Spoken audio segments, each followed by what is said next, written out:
Welcome again guys no to my channel. This is Janel Edanyo. At sa video kong ito, update lang po tayo regarding po sa Non-Proto Pro License Upgrade Caravan Program po ni Mobit po no. So good news po ito sa mga nag-aabang po no dahil po may panibago naman po tayong schedule regarding po sa Non-Proto Pro License Upgrade Caravan Program po ni Mobit. So kailan po ba ito gaganapin?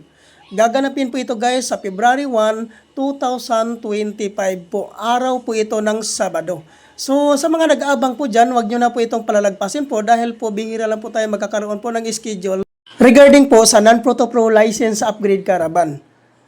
Ano po ba ang mga requirements na kailangan po nating i-prepare before po tayo pumunta sa Move-It Training Facility po sa Marikina City? Ang number 1 po na requirements guys, which is non-professional driver's license, 6 months and above ang validity.